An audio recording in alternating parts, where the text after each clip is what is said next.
بسم الله الرحمن الرحیم. زما پاکستانی ورونو، نن زه تاسو ته یو واقعه بیانوم. لکه دا یورپ ممالکونه نه دي، دا اقوام متحده شوه، دا د مسلمانان ملکونه راځي او لغړی لکه څنګه چې ترکي لغړه کړه، دا نور ملکونه لغړ کړه، څنګه چې اوس پاکستان کې دا په زوره پې IMF باندې او په دغه باندې پې قانونونه پاس کوي او چې یاره ته دا قانون پاس کړه موږ به تاله دا شرط منو، کنې قسمه قسمه په موږ باندې دغه کوي. لکه دا ترکي د دې طیب اردګان نه مخکې چې کوم حکومتونه راغلي وو، دو اقوام متحده ته به په مخه دا خبره کوله چې موږ په یورپ کې شامل کړي.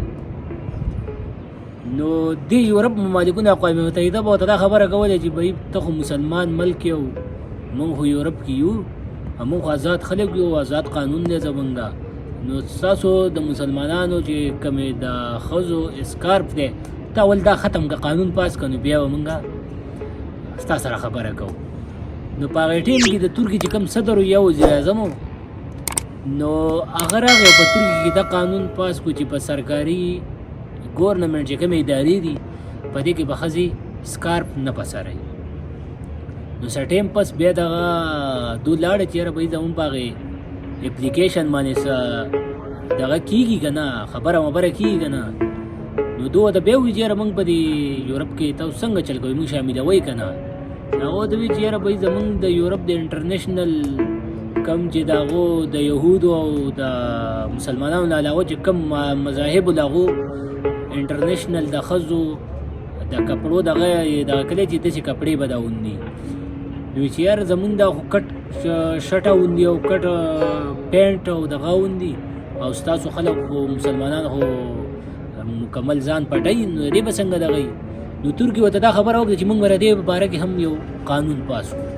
نو ترکي را په ټایم کې صدر و یا وزیر اعظم و، هغه راغی او هغه دا قانون پاس کړو چې یاره څوک به اوږدې کپړې نه اوندي په ګورنمنټ ادارو کې، او تاسو به کټ کپړې اوندئ، کټ پینټ او کټ صرف د ښځو دپاره. نو بیا څه ټایم پس ترکي لاړه او اقوام متحده ته دا خبره وکړه چې بهی موږ خو هغه قانون هم پاس کړو، نو اوس څنګه چلی تاسو موږ شاملوئ که نه. نو هغه ورته ووایي چې یاره اوس خو دا کټ ده ورتلی، اوس خو موږ صرف ډېر زیات خلک لغړ ګرځي زموږ په یورپ کې، نو تاسو هم د دې شی وکړئ چې دا کپړې مپړې دغه کوي. نو ترکي ته بیا په هغه ټایم کې هغو دا سوچ وکړو چې یاره دا کسان خو موږ نه شاملوئ دا یورپ او دا اقوام متحده چې کومه ده، نو دا خو زمونږ ته راسې ګپ لګوي او هسې لغړی درې مکمل یې لغړ کړو. دا بیا راته په اخره کې راته دا وایي چې یاره کپړې وباسه. نو بس ترکي ته بیا بقلاره شوه چې یاره بهی زمونږ د خپل ترکي خوښ دی خو یورپ کې نه شاملېږو. دغه شان پاکستان دی، د پاکستان زمونږ چې څونه پالیټیشن خلک دی، دو دوکه کوي را دوکه کوي، دو اوس وایي چې موږ عیسایان او یهودیان دوکه کوو. د پاکستان په پالیټیشن په کرو کې زه دونه دا سوچ نه یم چې دو دي هغو دوکه کړي، ځکه تاسو وګورئ دا ډېر نالایقه دي، دا غله دي، دا ډاکوان دي، دا ډېر بیمانه مخلوق دی، دا نشي دوکه کولی. هغو چې دو چېرته یهود او دغه نو دغه شان دا قانونونه به پاس کوي او موږ به لغړی. په اخره کې به ټول پاکستان لغړ شي چې هغو ته خبره خلاصه شي. والسلام.